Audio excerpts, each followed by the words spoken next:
Welcome back, everyone. Today, we're taking a closer look at the ongoing legal journey of Stephen Cooper, a defendant whose repeated refusal to follow court directives ultimately led to serious consequences. After months of avoiding compliance and facing a bench warrant, he now returns before the court seeking leniency. In these brief but revealing hearings, the judge weighs his requests against a history of missed obligations, creating a compelling look at accountability, judicial discretion, and the realities of the legal system. Let's go ahead and call Mr. Cooper while we're waiting. This is State of Florida versus Stephen Allen Cooper, case number 19 CF 866. Mr. Cooper's before the court today. He represents himself. Mr. Cooper, do you still wish to represent yourself? Yes, Your Honor. All right. There's been a bunch of motions filed today, but print out the motion that I've denied, most of the pro se, the ones that were filed as of the 12th. Madam Clerk, dismissed, the motion to dismiss defendant's motion to reinstate bond and vacate related bond forfeiture, and notice of speedy trial. They've all been resubmitted. Yeah, and I'm gonna deny them again. All right, where we at? I dismissed the pro se notice of speedy trial demand. But okay, we'll set it for the November. Anything else, Mr. Cooper? Yes, you dismissed them because of a certificate of service, and they were refiled with a proper certificate of service. They were just refiled today. I have not had a chance to look at them. So I won't deny them today. I'll just reserve on that, okay? I just have not, they were not in the court file when I looked this morning. They were filed today. So I'm not prepared to order them. I will not dismiss them today, but I will have a chance to look at them, okay? So I have a right to reinstate bond? No, I'm not reinstating it right now. And I'm not gonna reinstate your bond. You failed to appear. Judge Costello, it's my understanding that Judge Costello was covering for me, that you appeared by Zoom, and you did not come to trial as you were ordered to, so you're not getting back out of jail. It was not willingly, though. You're not getting out of jail, Mr. Cooper. But I have a right to bond. Denied. All right, well, denied. I do have a motion that I'd like to submit to you. You can for submit it. Disqualification of judge. Okay, submit it. Who should I hand it to? To the clerk. We'll set that for the 19th, and we'll have a chance to look at the other ones, okay? That's Friday morning. Judge Clark is not the one to be bullshitting with, and he isn't about to let someone who continues to fail to appear out of jail just so he can do it again. Now, we have 2 more appearances to cover with this, but they're really short, so I'm just going to let them play through. This is State of Florida versus Stephen Allen Cooper, case number 19 CF 866. Mr. Cooper is present in the courtroom. He's representing himself. Mr. Cooper, do you wish to continue to represent yourself? Yes, Your Honor. And we're set for trial November 3rd. All right. Did you get the order to deny motion for disqualification of judge? I have not received that. All right, I'll have that printed out for you. There's some other motions that you filed. Looks like we got them yesterday. What I'm going to do is I'm going to leave this on the trial docket for that November date. I'm going to set this for October 24 for a trial management and motion day. I got the bond reinstatement that was previously filed, and then yeah, I'm going to deny that motion for bond. You're based on your failure to appear. I'd already, and for the record, I have had you arrested at least once on a failure to appear. Released you again on, allowed you to go back to, I believe, Ocala.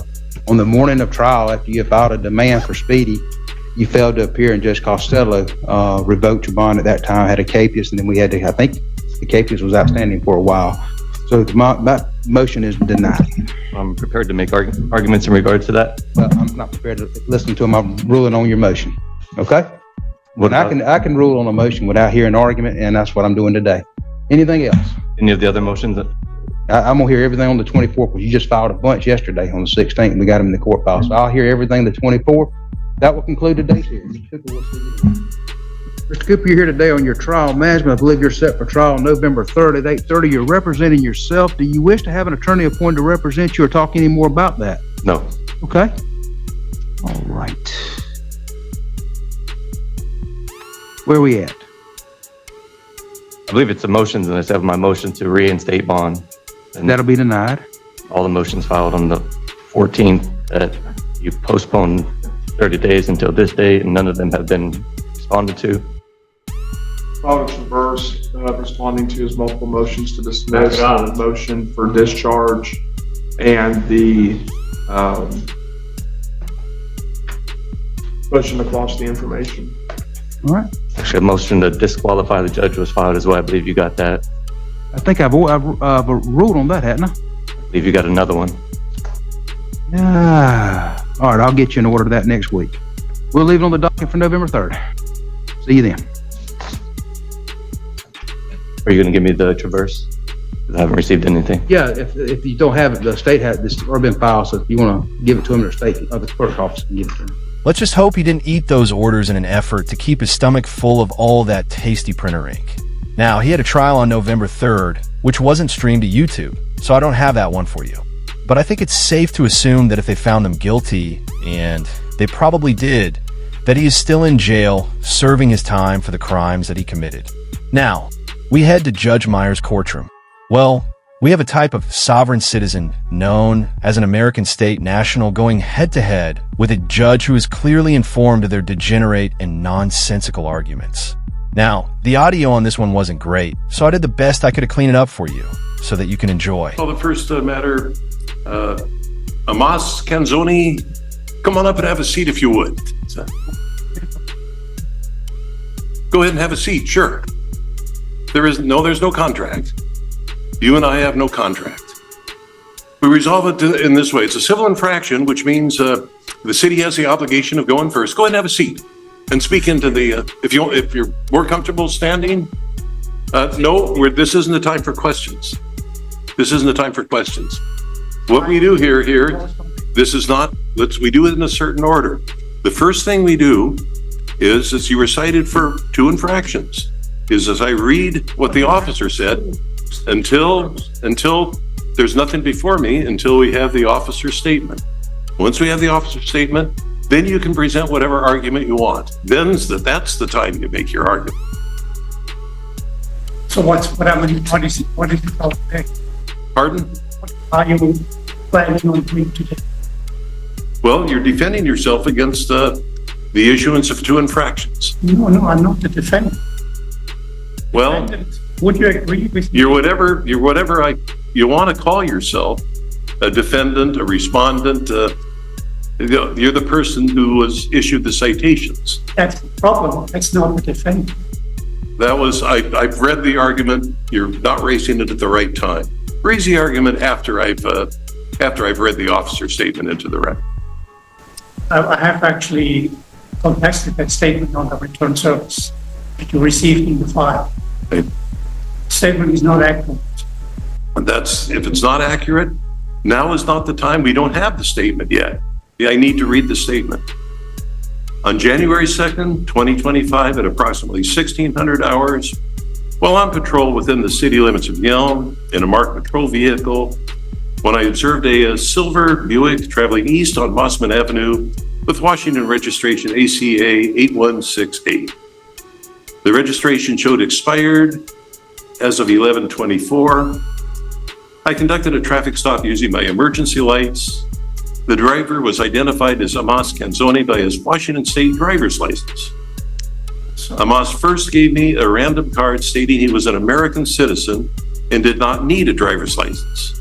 Amos attempted to argue his sovereign citizenship and that he did not need a driver's license. Amos was unable to provide me with current proof of insurance and stated he did not have any at this time. Amos was given the opportunity to contact the valid driver who was unable to do so. I advised Amos that his vehicle would be impounded. Amos was given a criminal citation for driving while license suspended in the 3rd degree, a traffic citation for no insurance, and a copy of the TOFR. Amos was given a courtesy to his residence. The vehicle was impounded from the scene by Wharton Towing. That's what the officer said. Now I'll listen to you. Now's the time. Okay, so he was driving and not traveling in another person's vehicle without a license or insurance. And because he couldn't get in touch with the corporate fiction who actually owned the vehicle, it was towed. If there's anything you can learn from these situations, is that you should stay far away from any and every sovereign citizen American State National, or Moorish American, as you can, because they don't just negatively affect their lives, but they don't care that they negatively affect the lives of everyone around them as well. Nevertheless, let's hear what the American State Jackass has to say. Could you speak into the microphone? I gave the officer very first once when he approached me, I gave him this, my American State National credential card. And this has all the information he needed to look up to find out that I'm not a US citizen and therefore not in his jurisdiction. And therefore, there's no issue about traffic violations because there was no crime involved. And then he refused to look up the information by his own choice. So then he required my driver's license, which I told him I can give it to him, but that does not apply because it's my license, it's not the DOL sign, because my name is a copyrighted name, and therefore it's in my possession. But anyway, he then went on to saying about sovereign citizen. That's an oxymoron, and I tend to say only morons use that term because a sovereign can never be a citizen. Citizen has an obligation to whatever government or state he's subscribing to, whereas a sovereign, I'm a foreign sovereign. I mean, I'm foreign to your jurisdiction. I'm here talking to you now as a lawful person. I can talk to you because we're both persons in this environment, but I'm not subject to legal rules and everything. That's up to you. That's you are subject to. I'm not. I tried to tell that to the police officer because for his own protection, I told him, look, I'm not really who you think I am. I'm a driver, not driving a commercial vehicle with interstate commerce. It's the only reason I would have a driver's license.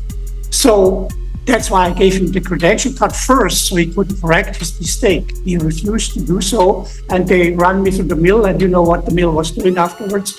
So that's all criminal now because I'm a foreign sovereign, and I posted it on my door. I posted it in my file that I have a Foreign Sovereign Immunities Act, meaning help that holds me, a man, a lawful person, immune towards the legalese, the legal subscription which a dual citizen has obligation as a citizen. In the end, the court made it clear that legal definitions and established statutes, not personal interpretations, determine how the law is applied.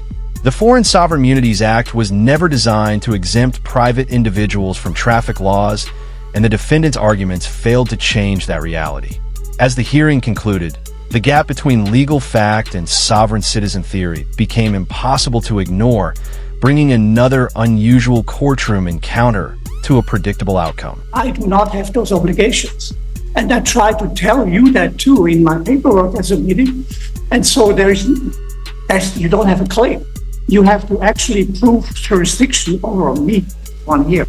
The defendant is not me, but defendant, the name, all caps name, is under my private copyright and trademark. So you basically created, not you with you, I mean the federal government created that name.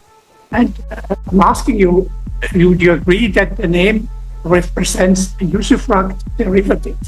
It's something you can use to access my assets and create credit therefrom.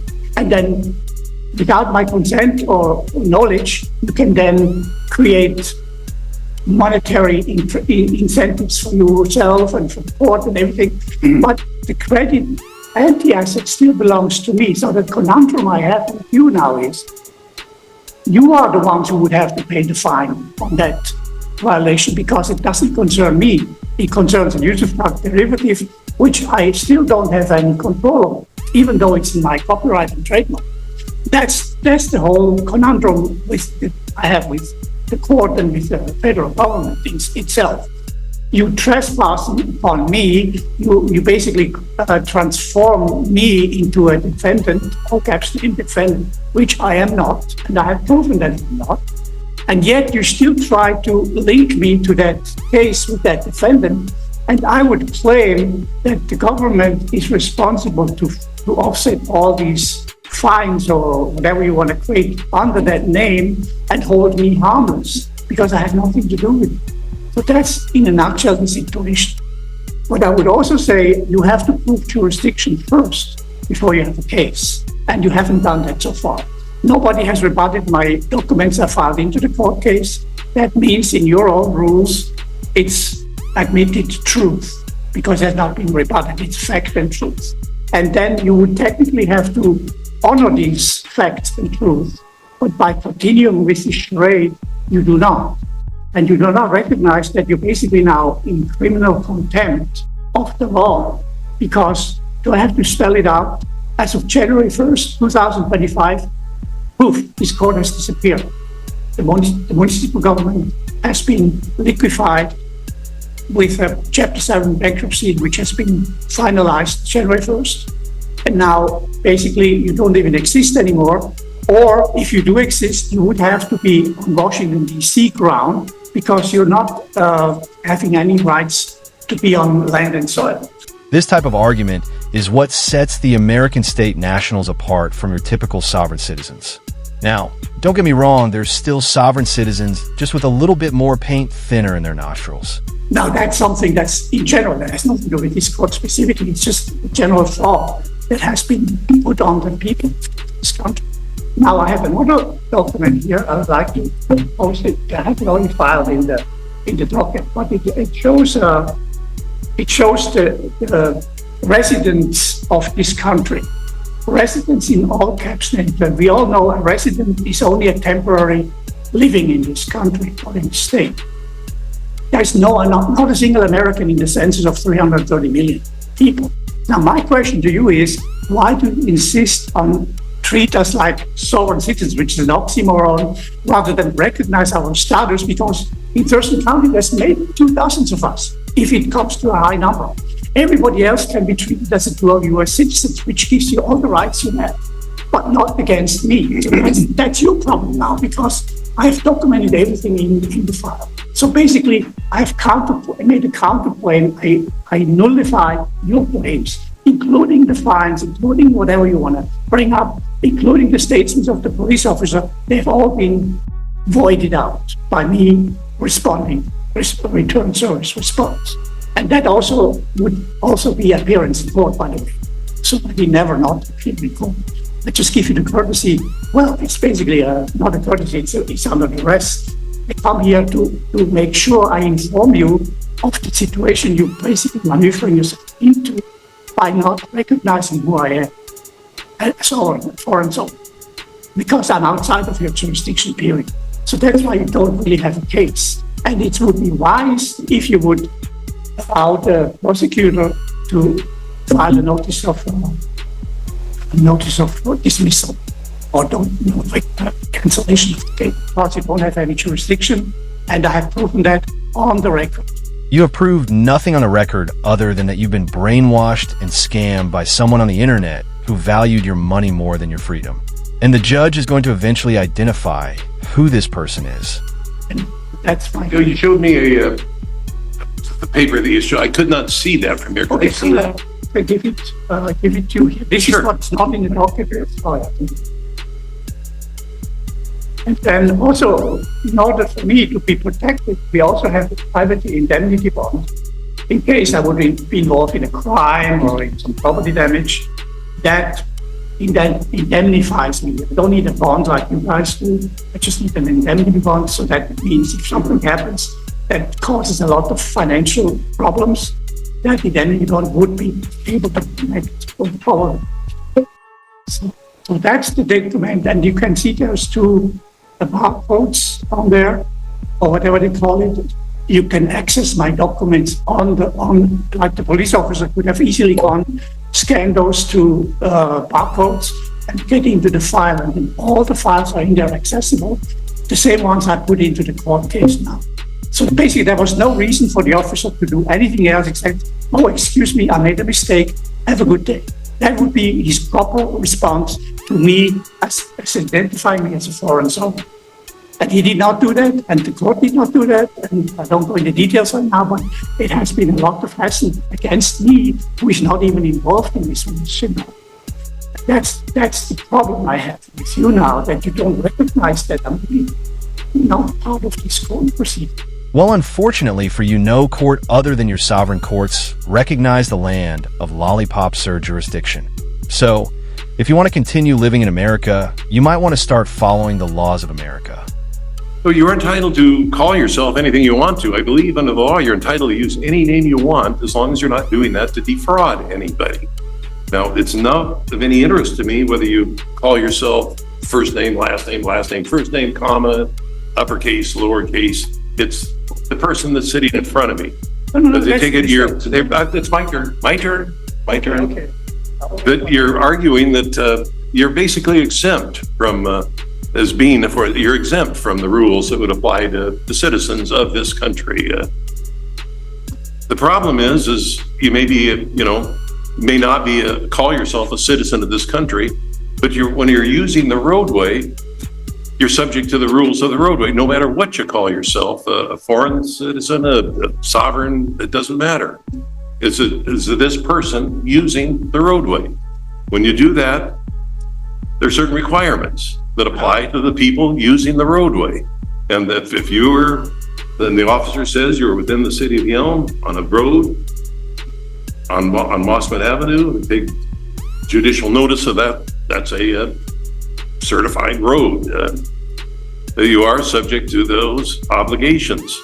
Now, I'm very familiar with all these arguments. I suggest you, it's my turn, sir. I suggest you read State v. Williams. It's in 143 Washington 2nd, which goes into this. We're talking alternative realities here. The reality I subscribe to, this is the state of Washington. This is a validly established court. I have jurisdictions over minor matters, infractions committed within the city by the people that are driving on the road, for example. Now, you don't believe that? State versus Williams goes into that in some detail. They call these arguments, I've looked through this as, at one point they refer to them as semi-literate gibberish, which is basically what it is. These are specious arguments that I don't have to, I'm not taking into effect. They are not recognized in any court in the United States. I know there's a wealth of information, hundreds, thousands of these articles on the internet. You can pull them off. For example, this one signed by Anna Marie Reisinger of Alaska relating to the United States Corporation and the United States USA Corporation. It's all very interesting, but it has no meaning here with me. So the judge just mentioned Anna Rising, or as she is sometimes referred to, Anna Von Reitz, who is one of the 3 or 4 people who decided that they know law better than legal scholars, lawyers, and judges from the local district courts all the way up to the U.S. Supreme Court, and could be attributed as one of the founders of the American State National Bow movement. But even she, in all of her wisdom, isn't immune to the actual and non-fictional judicial system. As recently, the U.S. government has ordered that her assets be seized for non-payment of taxes. On screen is the PDF of the writ of garnishment filed by the United States of America in the Federal District Court of Alaska, giving the government the ability to seize her bank account. I'm sure she would love to claim that they don't have jurisdiction, but according to her bank statements, they actually do. I look at the officer's statement, and he identified you by a Washington driver's license. He did cite you for license suspended, but I'm not able to find that you didn't have a valid license, and so I'm going to dismiss that. However, I've not been furnished with proof that you had insurance, so I'm going to find that you committed that infraction. Remember, I said to you, I have an indemnity bond. If anything happens to me in a traffic accident or something that causes damage to somebody else, I'm indemnified. And the word indemnified by who? Lawyers can tell you that it's nothing to do with you. It's to do with the people of this country. No, the law in the state of Washington is that you have a valid certificate of insurance from a recognized issue of insurance. A piece of paper that says I'm indemnified doesn't mean anything to me. Yeah, but you see, you don't get the point. Point is, you are working for a governmental subcontractor which is now liquefied. But the point is, you have contract with the country, with the people of this country, and which is the Constitution of 1789 and 1790, which gives you enumerated services, powers, and traffic control is not one of them. So you're reassured all these powers, and I think your legalese people here are articles and banks. These are the topics that read this whole thing. Now, you can claim ignorance of the law. You can do that. But I gave you the information, and according to your own UCC, once knowledge is given, what is a license? If you are a corporation, you need a license to do business. I'm not a corporation. Let me stop you right there. I've heard that before many times. The problem here is we subscribe to different realities. Exactly. I agree that it's 1788. My turn, sir. My turn. 1789, I think that was when the Constitution was fully ratified and became the law of the land. And for ever since that time, countless scholars from the Supreme Court on down have spent their lives studying the Constitution, figuring out what it means, trying to interpret it, how it applies to specific events.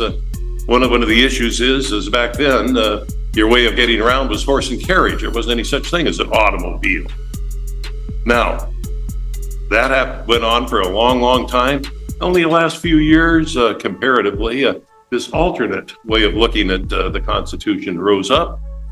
It's not taught in any law school that I'm aware of. It's kind of an internet sensation, and it is, to paraphrase Shakespeare a little bit, a lot of a big tale full of sound and fury, signifying nothing. This is what you're arguing to me means. In my frame of reference, it means nothing. It's not recognized in any of our courts. As they say, it's an alternative reality, and that's been done. People have gone to other countries and decided this is the reality we're going to have. I've made my ruling. I'm concluding the hearing. I would like to respond to that. You're right on target when you say we're not in the same area of existence. You're a legal fiction. You're a judge. That's a legal fiction. It doesn't exist in the real world. The land and soil is where the people live and act upon. And by the way, the officer confirmed that I was driving on public roads. Who owns the public roads? The public, not the police department, not you as a judge. And so that has to be respected for those who have identified themselves as the public. Again, a US citizen is not the public. That you're correct in that, are two different realms. But the mistake you're making is you do not recognize my realm, the real realm. And you can do that, but then again, I'm not part of it, so you have no rights to rule against me at all. That's my point. You made the point yourself. We could sit here and we could discuss this to no end. We're ships passing in the night. You don't agree with what I'm saying. I don't agree with what you're saying. What I am saying is what is currently the law is recognized by the Washington State Supreme Court and the Washington State Court of Appeals and the Washington State Superior Court. If you think I'm wrong in applying the law as it exists, you can appeal me. Well, okay, but have you proven jurisdiction? We're done. Over me? We're done. No, you haven't proven jurisdiction over me. That you have to prove, and we have many Supreme Court rulings that say that, unless proven on the record that you have jurisdiction over me in personam and what is the other one, material one, you have no case because you have to prove that first.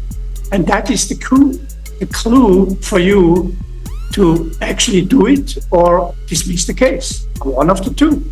I am satisfied the jurisdiction has been proven. The individual that's sitting in front of me was pulled over on a Washington street and issued a citation. Sir, that's enough. That's enough. We're done. And that brings us to the end of today's video. The judge's observation that the defendant appeared to be operating under a completely different view of reality than everyone else perfectly captured the tone of this case from start to finish. Although this matter has been ongoing for some time, a final resolution has yet to arrive because the defendant has not returned to court. As soon as there are new developments and the case reaches its conclusion, I'll make sure to cover it here on the channel. If you enjoyed the video, be sure to leave a like, Share your thoughts in the comments and subscribe with notifications enabled so you never miss future updates and courtroom breakdowns.